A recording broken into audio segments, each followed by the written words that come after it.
जब शुक्राचार्य जी ने देवयानी का विवाह ययाति से कर दिया तो उसने शर्मिष्ठा को भी उसके साथ जाने दिया, लेकिन राजा को चेतावनी दी, हे राजा, इस शर्मिष्ठा को कभी अपनी सेज में अपने साथ शयन करने की अनुमति मत देना।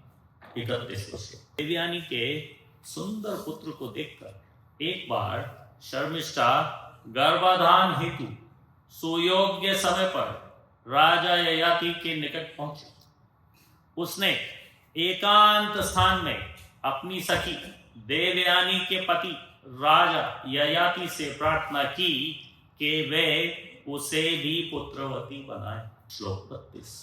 जब राजकुमारी शर्मिष्ठा ने राजा ययाति से पुत्र हेतु याचना की तो अपने धर्म से अवगत राजा उसकी इच्छा पूरी करने हेतु राजी हो गए। यद्यपि उसे शुक्राचार्य जी की चेतावनी स्मरण थी, किंतु इस मिलन को परमेश्वर की इच्छा मानकर उसने शर्मिष्ठा के साथ संभोग किया। तात्पर्य by his divine grace AC Bhaktivedanta Swami Srila Prabhupada की। राजा ययाति को क्षत्रिय धर्म का पूरा भान था। यदि कोई स्त्री क्षत्रिय के समीप पहुंचे तो उसे ना नहीं कर सकता, यदि यही धर्म का नियम है। इसलिए जब महाराज युधिष्ठिर ने देखा द्वारका से लौटने पर अर्जुन अप्रसन्न है तो उन्होंने पूछा कि कहीं से उसने पुत्र की कामना से आई हुई किसी स्त्री को ना तो नहीं की। यद्यपि महाराज ययाति को शुक्राचार्य जी की चेतावनी स्मरण थी, किंतु वे शर्मिष्ठा से ना नहीं कर पाए।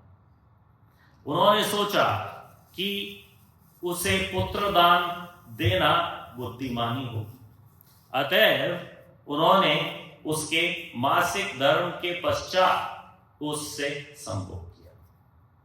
इस प्रकार की भोगेच्छा धर्म विरुद्ध नहीं है। जैसा कि श्रीमद् भगवद गीता 7:11 में कहा गया है, धर्म विरुद्धो भूतेषु कामो अस्मि। ऐसा विषयी जीवन धर्म के विरुद्ध ना हो, उसकी छूट भगवान कृष्ण देते हैं। चूंकि राजपुत्री शर्मिष्ठा ने ययाति से पुत्र प्राप्ति की इच्छा व्यक्त की थी, इसलिए उनका संयोग विषय सुख हेतु नहीं था, अपितु वह धर्म कार्य था। तो ये 9वां स्कंद, इसमें सूर्यवंश की और चंद्रवंश की दोनों की कथा। पहले इसके अंदर करीब 24 अध्याय हैं। पहले आधे में 12 अध्याय में सूर्यवंश की कथा आती है और बाद के 12 अध्याय में जो अभी चल रहा है ये चंद्रवंश की कथा। तो ययाति तक कैसे पहुंचे मैं आपको शॉर्ट में बता देता हूँ। सृष्टि के प्रारंभ से ये दोनों कुल लगभग हैं। जैसे कि आपको मालूम है, कर्णदक्षाय विष्णु जो कर्ण सागर में विश्राम करते हैं, उनको सर्व कारण कारणम भी कहा जाता है, सभी कारणों के कारण। वो कर्ण सागर में विश्राम करते हैं, उनका नाम कर्णदक्षाय विष्णु है। और उनके शरीर के छिद्रों से ये ब्रह्मांड प्रकट होते हैं, फिर एक्सपेंड होते हैं, और उन ब्रह्मांडों के अंदर गर्भदक्षाय विष्णु होते हैं। तो हमारा जो ये एक ब्रह्मांड है, ये ऐसे ही कर्णदक्षाय विष्णु के छिद्रों से प्रकट हुआ है। इसके अंदर फिर गर्भोदक्षाय विष्णु। गर्भोदक्षाय विष्णु वो विष्णु हैं जिनसे हम सब काफी फेमिलियर हैं। वो शेष शैया पे विश्राम करते हैं और लक्ष्मी देवी उनके चरण दबाती हैं, और उनके नाभि कमल से एक स्टेम निकलता है जिसके ऊपर वो कमल का फूल है, और उसके ऊपर ब्रह्मा जी का प्राकट्य होता है, जन्म होता है। ब्रह्मा जी ब्रह्मा जी के ऊपर इस सृष्टि को आगे बढ़ाने का भार कर्तव्य होता है। सृष्टि के लिए सब कुछ सारे इंग्रेडिएंट भगवान स्वयं प्रदान करते। उनको जोड़ तोड़ के ब्रह्मा उसके आगे की सृष्टि करते हैं। जो प्राइमरी क्रिएशन, पहली सृष्टि जिसने ये संसार, ये यूनिवर्स बनाया और सारे इंग्रेडिएंट्स बनाए, उसको संस्कृत में सर्ग कहते हैं। सर्ग, स्वर्ग नहीं, सर्ग। और फिर दूसरा सेकेंडरी क्रिएशन है, उन दिए हुए मटेरियल से और चीजें बनाना, 84 लाख योनियां, देवी देवताओं को जन्म देना, ये सब कार्य ब्रह्मा जी करते हैं। उनको हम सृष्टिकर्ता कहते हैं, लेकिन वो द्वितीय सृष्टिकर्ता है, सेकेंडरी क्रिएटर, क्योंकि दिए हुए इंग्रेडिएंट से ही वो आगे का कार्य करते हैं। तो ब्रह्मा जी इस सृष्टि को आगे बढ़ाने के लिए कई सारे प्रजापतियों को जन्म दिया। उनमें से एक प्रजापति अत्रि, और अत्रि का विवाह होता है कर्दम मुनि और देवहूति की पुत्री अनुसुईया से। अनुसुईया को सब जानते हैं, अनुसुईया को सब जानते हैं, सती अनुसुईया, वही सती अनुसुईया जिन्होंने देवी सीता को वो दिव्य वस्त्र और आभूषण दिए थे, जिनको पहन के देवी सीता आगे गई और फिर उनका हरण। वो वस्त्र कभी भी मलिन नहीं होते। तो देवी सीता को रावण ने जब अपहरण किया तो उसको ये नहीं कहा पहले तू अपनी अटैची बांध ले, अपना सब सामान साथ में ले लो, उनको ऐसे ही उठा के ले। और क्योंकि उन्होंने वो स्पेशल वस्त्र आभूषण पहने हुए थे जो मलिन नहीं होते। एनीवे, ये देवी अनुसुईया, सती अनुसुईया को टेस्ट करने के लिए तीनों देव इनके घर आए और सती अनुसुईया ने अपने सतीत्व से वो तीनों को बेबीज बना। वो तीनों के नाम क्या थे? वो हाथ ऊपर करना है। और कोई हाथ ऊपर करके कौन बताएगा? अच्छा, आप प्रभु जी। ब्रह्मा विष्णु महेश। हाँ, लेकिन वो ब्रह्मा विष्णु महेश के 3 छोटे छोटे बालक अवतार, उनके नाम क्या है? ब्रह्मा विष्णु महेश तो वो हैं ही, लेकिन उनको बेबीज के रूप में अनुसुईया ने अपने पुत्रों के रूप में एक्सेप्ट किया। उनके नाम थे, हाथ ऊपर करेगा कोई? दत्तात्रेय, दुर्वासा और अत्रि। दुर्वासा, दत्तात्रेय और सोम। चंद्र नहीं, सोम। चंद्र तो चंद्र है, चंद्र के अधिष्ठाता देवता सोम। चंद्र की उत्पत्ति अनुसुईया ने नहीं की। चंद्र, ये जो सोम है, ये ब्रह्मा जी के अंश हैं। जैसे ब्रह्मा विष्णु महेश वहां पे गए थे, तो उसमें से विष्णु जी के अंश दत्तात्रेय और शिव जी के अंश दुर्वासा है और ब्रह्मा जी के अंश सोम।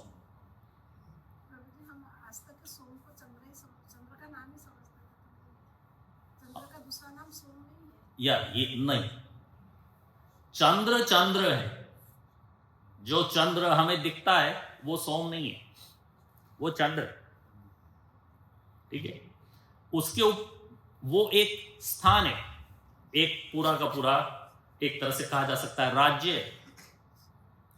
फिर उसके ऊपर राज्य करने वाले वहां के राजा जो हैं इस समय सोम।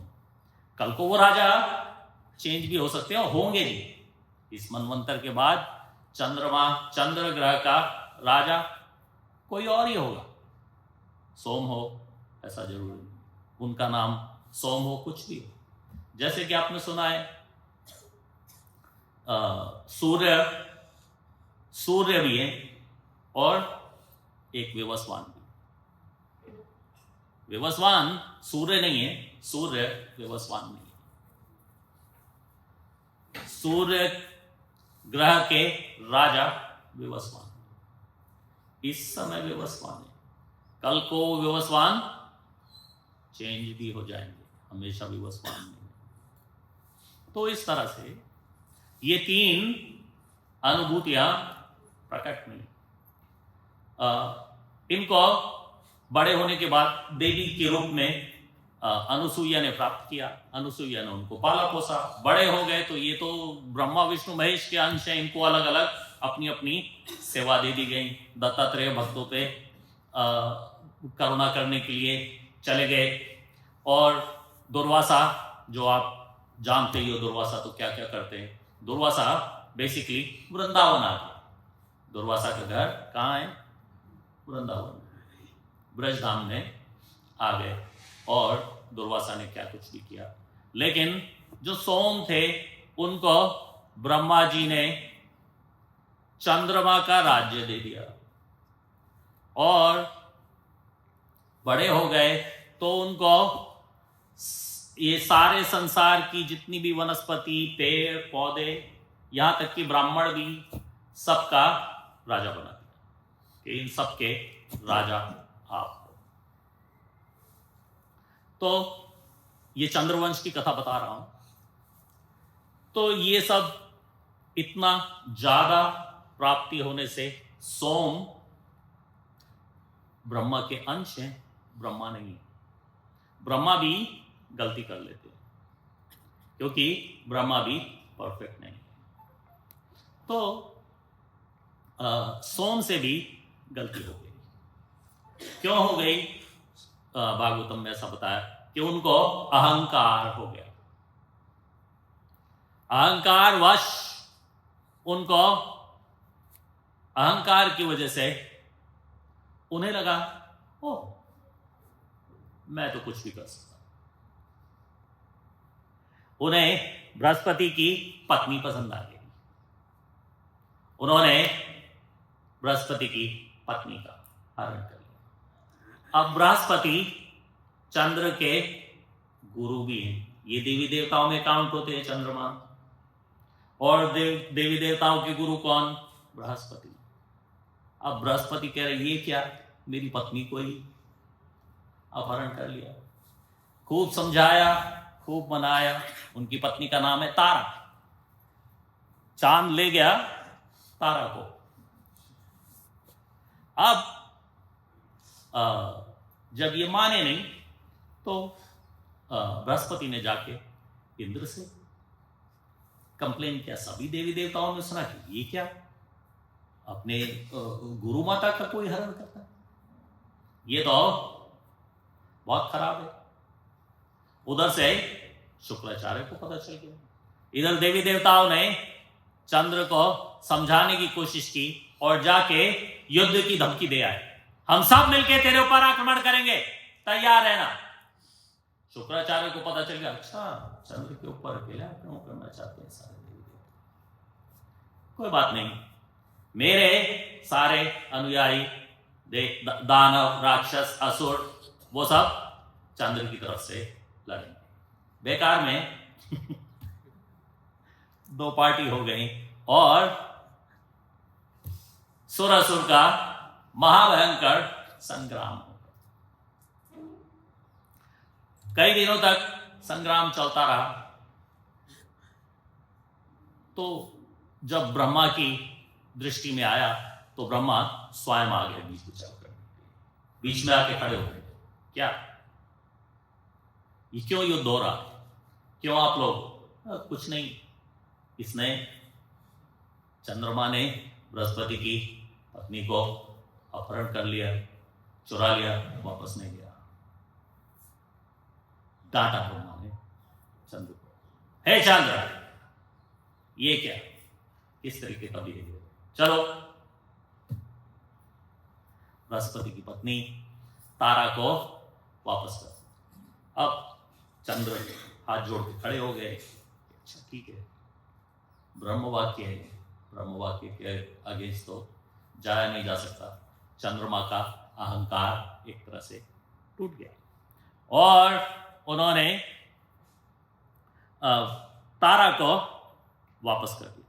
तारा वापस अपने पति के पास चली गई। उसके पति को अब पता चलता है कि तारा तो प्रेग्नेंट होके आई है। तो तारा से पूछा गया कि क्या हुआ, ये तेरे पेट में किसका संतान है? तारा चुप, कुछ बोले नहीं। तो बृहस्पति समझ गए कुछ नहीं कह रही। अगर जो मेरा होता तो साफ कहती आपका है। एक पत्नी को अपने पति को ये बात बताने में बहुत खुशी होती है, होनी चाहिए। नहीं कह रही है मेरे से, इसका मतलब ये उसका है।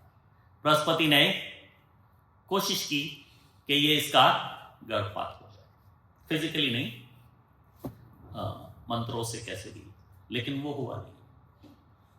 और बहुत तेजस्वी पुत्र का जन्म हुआ जो बहुत ज्यादा इंटेलिजेंट, स्कॉलर, शक्तिशाली, सब तरह से सर्वगुण संपन्न चंद्रमा का पुत्र है। चंद्रमा डायरेक्ट ब्रह्मा जी के अंश है और प्रभु इच्छा से तारा के थ्रू हुआ है। तो इस पुत्र का नाम, क्योंकि सर्वगुण संपन्न था, इसका नाम बुध रखा गया। लास्ट टाइम मैं यहां आया था, किसको याद है? 1-2 महीना हो गया। तो हमने ये 9वां स्कंद शुरू किया था, 2-3 महीने हो गए। तो पहला चैप्टर का पहला श्लोक किया था, राजा सुदुम्न की कथा, राजा सुदुम्न का स्त्री बनना। तो सुदुम्न, अभी हम यहां पे चंद्रवंश की बात करें, उधर दूसरा सूर्यवंश भी चल रहा है। सूर्यवंश ऐसे ही कर्णोदक्षाय विष्णु, गर्भोदक्षाय विष्णु, ब्रह्मा से मरीचि, मरीचि से ये अपने वैवस्वत, और उनसे मनु, वहां से वैवस्वत मनु के घर सुदुम्न का जन्म हुआ, जो पहला राजा सूर्यवंश का। लेकिन बहुत विचित्र है। विचित्र क्यों है? क्योंकि शिव जी को उसका वरदान है या श्राप है, जो कुछ भी आप कह सकते हो। शिव जी ने कहा था कि 1 महीना पुरुष रहेगा, 1 महीना स्त्री। 1 महीना पुरुष, 1 महीना स्त्री। तो जब महाराज सुदुम्न स्त्री बने हुए थे, तो स्त्री के रूप में उनका नाम महाराज सुदुम्न नहीं रहता था, ईला रहता। जब वो स्त्री बने रहते थे तो वो ईला थे। ऑफ कोर्स बहुत सुंदर स्त्री थे। और जिस समय उनका स्त्री होने का समय चल रहा था, तो इस बुद्ध को, जिस बुद्ध को हम अब बात करें, इस बुद्ध को वो ईला मिल गई कहीं वन में। उसने ईला को उठा लिया और ईला को अपनी पत्नी बना दिया। उधर ईला के पुत्र हो गया। वह बहुत पराक्रमी पुत्र पुरुरवा। बुद्ध और ईला की संतान पुरुरवा। ना बुद्ध चंद्रवंश के और ईला सूर्यवंश की है। अब क्या है कि एक वंश की स्त्रियां दूसरे वंश में बेटियां जाती हैं, कोई ऐसी बात नहीं, लेकिन ये पूरी तरह से राजकुमारी नहीं है,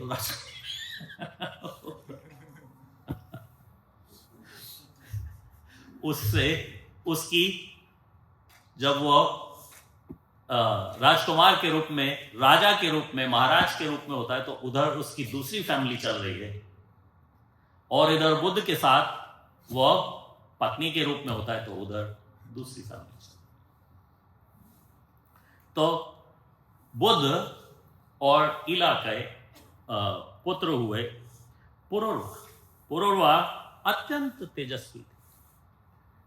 पुरुरवा का गुणगान इतना ज्यादा था कि देवी देवता लोग भी पुरुरवा का गुणगान क्या करते थे। देवी देवता लोग हम मानवों का गुणगान बहुत रहे, हम उनके लिए कुछ भी नहीं, हम उनके लिए इतने तुच्छ हैं कि हमारा गुणगान उनके लिए कुछ नहीं। लेकिन पुरुरवा इतने पहुंचे हुए थे, तो देवी देवताओं से पुरुरवा का गुणगान उर्वशी ने सुन लिया। उर्वशी को वैसे भी एक श्राप मिला हुआ था कि तुझे 100 वर्ष तक जाके मानवों में रहना पड़ेगा, मानवों की सेवा करनी पड़ेगी। ये एक बहुत बुरी गाली होती है देवी देवताओं के लिए। जो अप्सराएं, गंधर्व, ये सब देवी देवताओं की श्रेणी है, लेकिन इनका हम लोगों के बीच में आके रहना और उल्टा हमारी सेवा करना, स्त्री का जीवन तो सेवा ही है तो पुरुष का भी, लेकिन तो ये एक बहुत नीची चीज है। लेकिन क्या करें, अब श्राप मिला है तो निभाना तो पड़ेगा। तो उर्वशी पुरुरवा का नाम सुन के अट्रैक्ट हो गई कि इतना गुणवान के देवी देवता भी इसका गुणगान कर रहे हैं। तो उसने जाके पुरुरवा को अट्रैक्ट कर लिया। अब उर्वशी अप्सरा है, अप्सरा से किसी मानव का अट्रैक्ट होना बहुत आसान।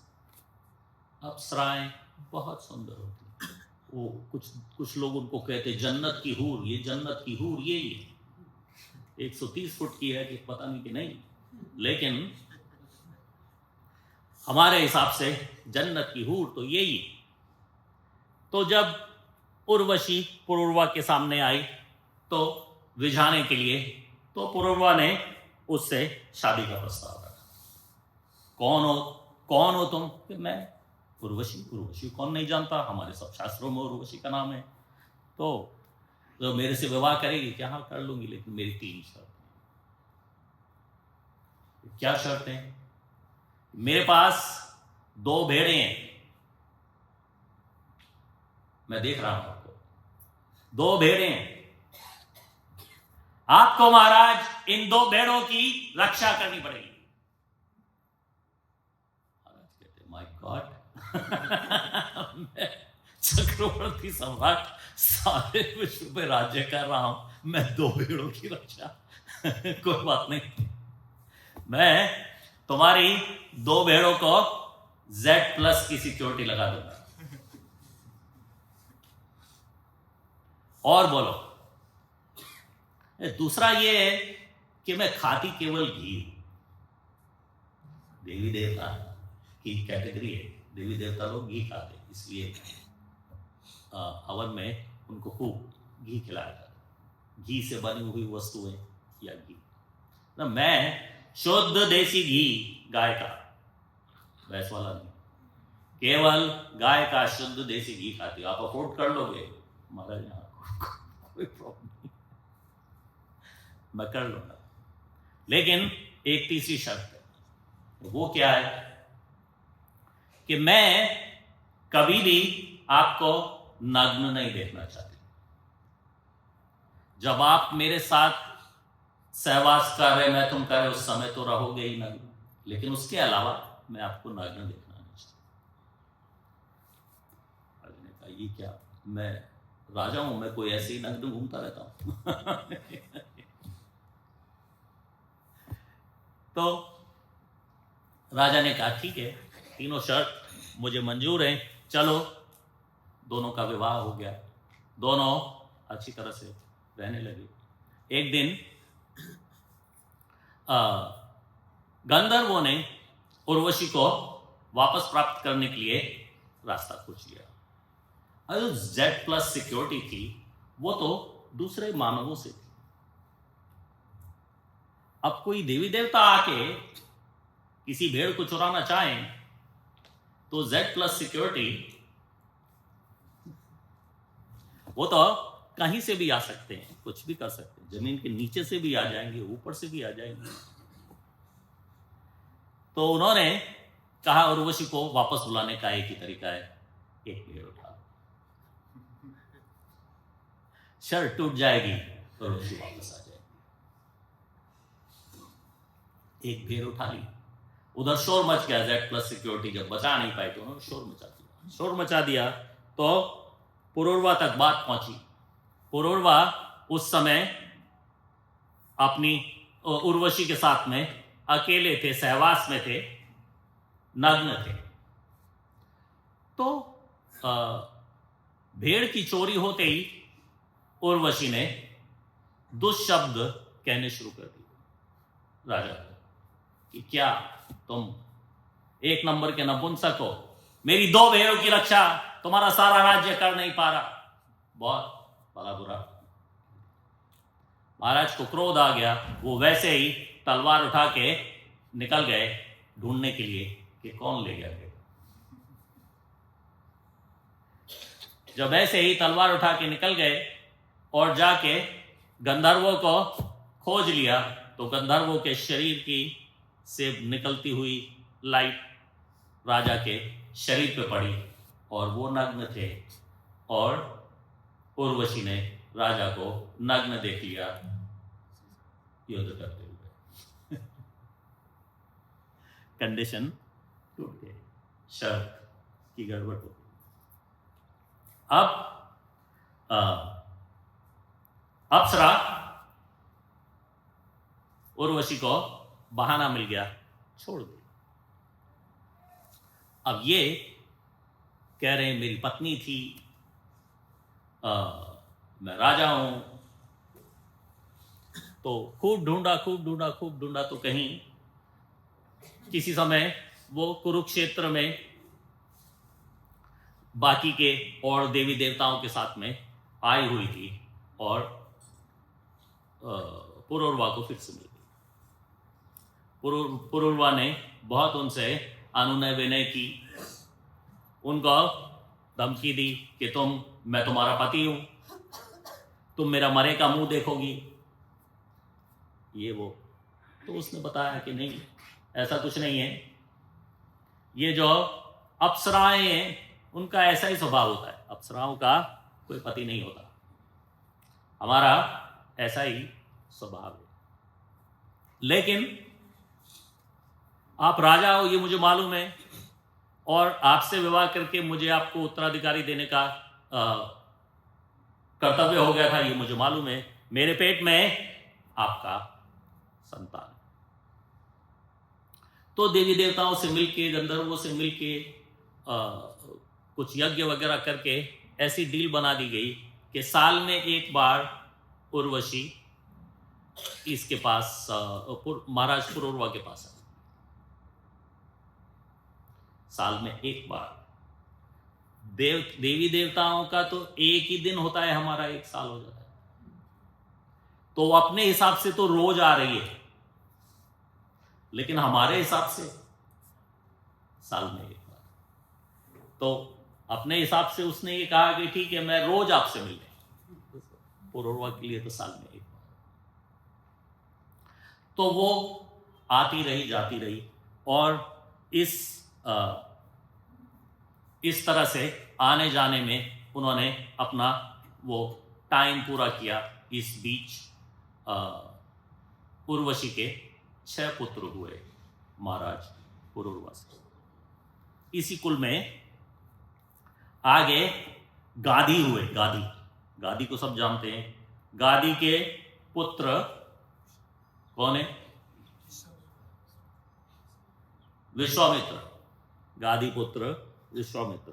गादी इसी कुल में आगे पुरुर्वा से आगे जन्मे। और गादी की पुत्री है सत्यवती। सत्यवती और सत्यवती की मां गादी की पत्नी, दोनों किसी यज्ञ में गई। वहां से उनको प्रसाद मिला तो दोनों ने एक्सचेंज कर दिया। मां का पुत्री को चला गया, पुत्री का मां को चला गया। दोनों गर्भवती हुई और जो पुत्री को मिलने वाला था वो मां को मिल गया, और जो मां को मिलने वाला था वो पुत्री को मिल गया।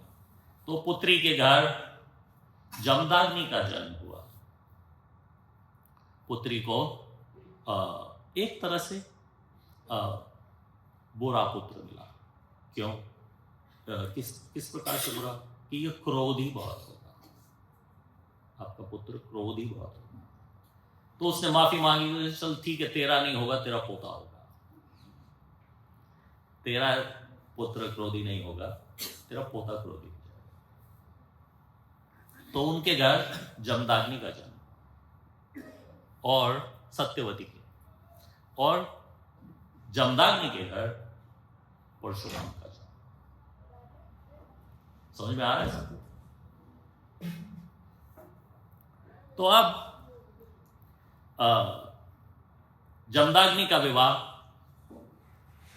रेणु ऋषि की पुत्री रेणुका से हो गया, और जमदाग्नि और रेणुका बड़े प्रेम से जंगल में तपस्या करते रहते। लेकिन वहां का आसपास का राजा माहिष्मति का राजा बाहुबली था, उसका नाम था सहस्त्रबाहु अर्जुन। जमदाग्नि के पास एक कामधेनु गाय थी।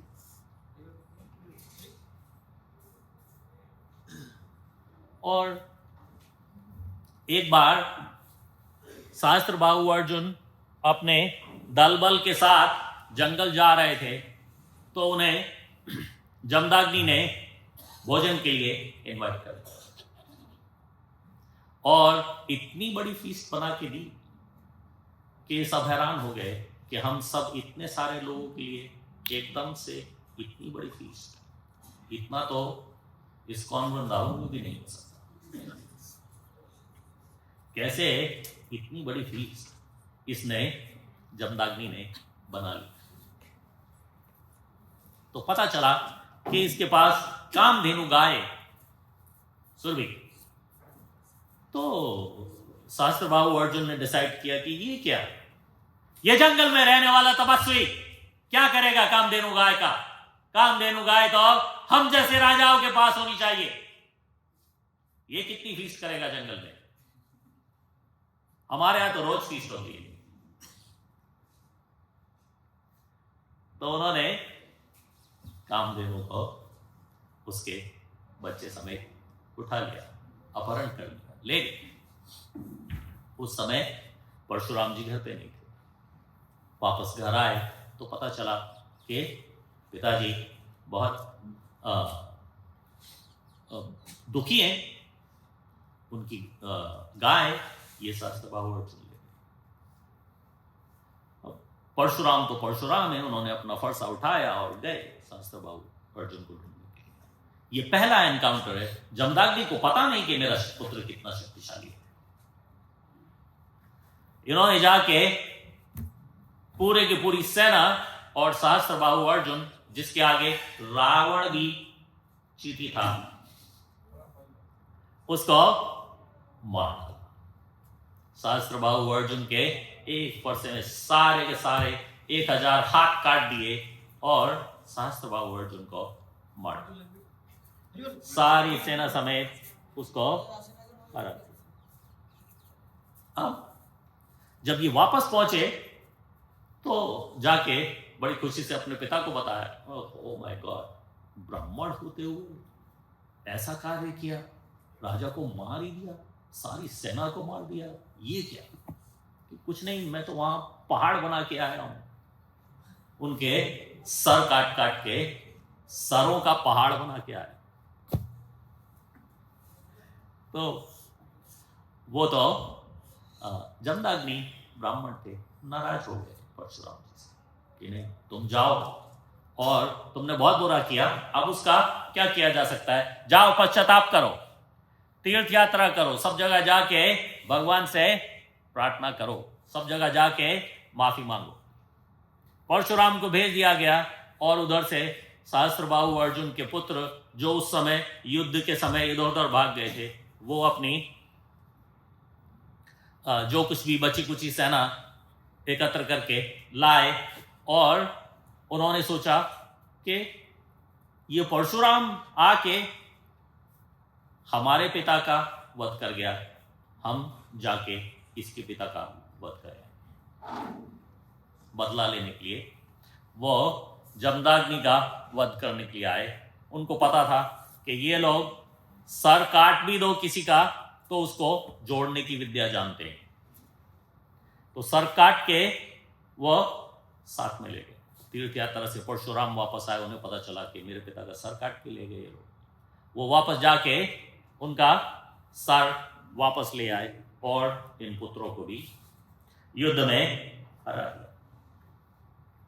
ये कथा यहां से आगे चलती है। उन्होंने जमदग्नि को इतना विशेष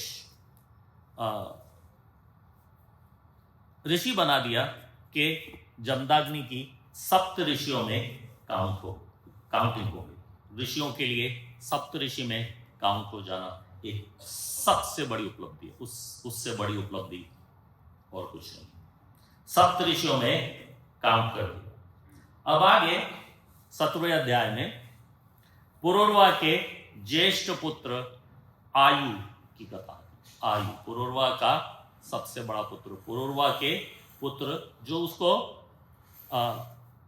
उर्वशी से प्राप्त हुए, उनमें सबसे बड़ा था आयु। और आयु के पुत्र नहुष हुए, जो हमने यहां 30वें श्लोक में पहला शब्द पढ़ा, नाहुषाय। नाहुष के पुत्र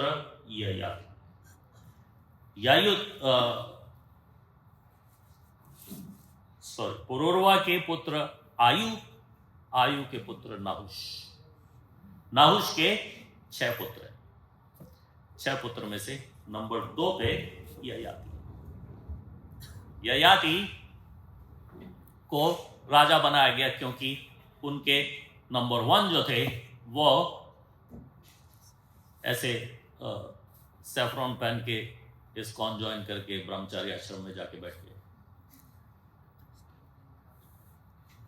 तो इसलिए सेकंड नंबर पे ययाति, उनका नंबर आया कि आप राजा बने। ययाति बहुत शक्तिशाली, बहुत बुद्धिमान, बहुत केपेबल थे। और ययाति ने अपने सारे संसार पे ययाति अकेले राज्य किया करते थे। उनके एक भाई बड़े और 4 छोटे, तो उन्होंने संसार को 4 भागों में विभाजित करके अपने चारों भाइयों को सारे संसार का राजा बना दिया और खुद महाराजा हो गए। अब ये नाहुष और उसके बाद ययाति, और अब ये कथा जा रही है वो स्त्रियों में। कौन सी स्त्रियां? एक है देवयानी और एक है शर्मिष्ठा। तो ये देवयानी शुक्राचार्य की पुत्री है और शर्मिष्ठा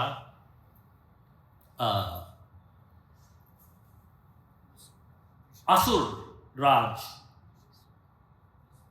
क्या नाम बताया? वृषपर्वा। असुर राज, असुरों के राजा उस समय वृषपर्वा थे। वृषपर्वा की पुत्री शर्मिष्ठा और शुक्राचार्य की पुत्री देवयानी, दोनों सेम एज थी। किसी तरह से आपस में दोनों में फ्रेंडशिप हो।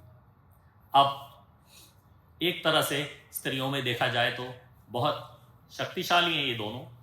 तो दोनों अकेली भी घुमा करती थी बिहार के लिए। एक दिन उन्हें बहुत सुंदर तालाब, सरोवर मिल गया। वहां पे उन्होंने सोचा कि चलो यहां इसमें नहा लें, लेकिन घर से नहाने के कपड़े वगैरह लेके नहीं गए। तो सोचा यहां तो कोई नहीं, बिल्कुल निर्जन स्थान है, सारे कपड़े उतार के ऐसे ही नहा ले।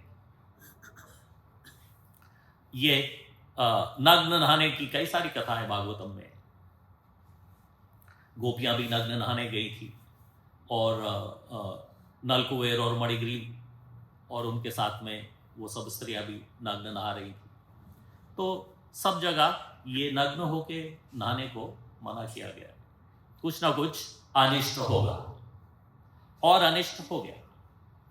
जब दोनों नग्न नहा रही थी तो दूर से शिव जी के आने की आहट सुनाई। शिव जी कहीं नजदीक नहीं आ जाए उससे पहले जल्दी से कपड़े पहन लेने चाहिए। बाहर निकली शर्मिष्ठा और उसके हाथ में कपड़े आ गए देवयानी। शर्मिष्ठा ने देवयानी के कपड़े पहन लिए। अब देवयानी क्योंकि ब्राह्मण पुत्री है, शुक्राचार्य की पुत्री है, अपने आप को ऊंचा मानती है। ब्राह्मणों के कपड़े कोई निचली जात का हाथ भी नहीं लगा सकता, इसने तो पहन लिए। तो उसने शर्मिष्ठा का बहुत अपमान किया कि तेरी हिम्मत कैसे हो गई, तूने मेरे कपड़े पहन लिए, मैं उच्च कोटि की ब्राह्मण और तू नीच। उसको बहुत भला बुरा कहा। तो शर्मिष्ठा क्षत्राणी थी, राजकुमारी थी, कितना सुन सकती थी। कोई ब्राह्मण कभी गाली देने पे आ जाए तो बहुत ज्यादा दे देता है। क्षत्राणी सुन नहीं पाई। क्रोध में आके उसने उसको कुएं में धक्का दे दिया, सूखे कुएं में देवयानी गिर गई। अब देवयानी सूखे कुएं में फंस गई। बाय चांस महाराज ययाति वहां से जा रहे थे तो उनको देवयानी मिल गई। अब देवयानी निर्वस्त्र है, नग्न है, क्योंकि तो वैसे ही नहा रही थी। और शर्मिष्ठा ने ऐसे ही उसको पुश कर दी। तो महाराज ययाति ने अपना ऊपर का कपड़ा वगैरह उसको ढक के उसको पूछा, तू कौन है, क्या है, कैसे, कहाँ, उसको शुक्राचार्य के पास वापस ले गए। देवयानी ने इच्छा व्यक्त की कि मुझे महाराज ययाति से विवाह करना है। एक कुंवारी कन्या, मुझे कभी किसी ने नग्न नहीं देखा, इसने देख लिया तो अब ये मेरा पति ही हो तो अच्छा। तो महाराज ययाति ने कहा नहीं, मैं तो क्षत्रिय हूं और तू ब्राह्मण, तेरा मेरा विवाह नहीं हो सकता। जब उसने बहुत ज्यादा कहा तो महाराज ने कहा अच्छा ठीक है, अगर शुक्राचार्य कहेंगे तो ठीक है, मैं तेरे से विवाह करूंगा। शुक्राचार्य भी अपनी बेटी की जिद के आगे हार गए। उन्होंने कहा ठीक है, ये चाहती है महाराज आप इससे विवाह करो तो आप इससे विवाह कर लो। अब शुक्राचार्य चाहे ब्राह्मण है, बहुत धनी नहीं है, कुछ भी नहीं है, लेकिन फिर भी अपनी बेटी को कुछ देना चाहते हैं, विवाह के समय कुछ देना चाहते हैं। तो उसको पूछा तुझे क्या चाहिए, क्या दूं, क्या चाहती है तू, मैं तुझे कुछ देना चाहता हूं। उसने कहा हाँ, आप मुझे कुछ देना चाहते हो तो आप मुझे शर्मिष्ठा देखो, शर्मिष्ठा को मेरी दासी बना के मेरे साथ विवाह में, जब बड़े दर्जे की कन्याओं के विवाह होते हैं तो बहुत सारी दासियां साथ में जाती, तो मेरी दासियों की टीम में शर्मिष्ठा को था। शर्मिष्ठा तो राजकुमारी है, लेकिन उसके पिता वृषपर्वा शुक्राचार्य के शिष्य हैं, और शुक्राचार्य के रिक्वेस्ट करने पे वृषपर्वा मना नहीं कर पाए, और उन्होंने शर्मिष्ठा को दान दे दिया, ये लो शर्मिष्ठा आपकी जो करना है करो। शर्मिष्ठा को देवयानी की दासी बना दिया गया। अब यहां पे 30वें श्लोक में कह रहे हैं कि देवयानी का विवाह ययाति से कर दिया शुक्राचार्य ने, शर्मिष्ठा को भी उसके साथ कर दिया। क्यों कर दिया ये मैंने आपको बताया, लेकिन राजा ने चेतावनी दी कि इसको पत्नी की तरह नहीं रखना। वो भी बेचारी बच्ची थी, चुपचाप चली गई, लेकिन जब उसने देवयानी के पुत्र देखा कि ययाति के समान सुंदर, इतना अच्छा पुत्र इसको ययाति से प्राप्त हुआ है, तो उसको भी इच्छा हो गई। बच्चा है, बच्चों में इच्छा हो ही जाती है कि ऐसा पुत्र मुझे भी चाहिए। तो ययाति ने उसको भी पुत्र दिया, जो ये अगला श्लोक है। देवयानी के सुंदर पुत्र को देखकर शर्मिष्ठा को भी पुत्र की इच्छा हुई। एकांत स्थान में उसने अपनी सखी देवयानी के पति ययाति से प्रार्थना की कि उससे भी पुत्रवती बनाए। उसकी याचना महाराज ययाति ने मान ली, और ऐसे करके इसके आगे की कथा 1 मिनट में रैप अप कर देता हूं। ऐसे करके शर्मिष्ठा के 3 पुत्र हुए। जब तीनों पुत्र थोड़े बड़े भी हो गए तो एक पुत्र के देवयानी को दर्शन हो। उसने देखा, माय गॉड, ये बालक इतना तेजवान, बिल्कुल ययाति की तरह दिख रहा है, मेरा पुत्र तो है नहीं, किसका है?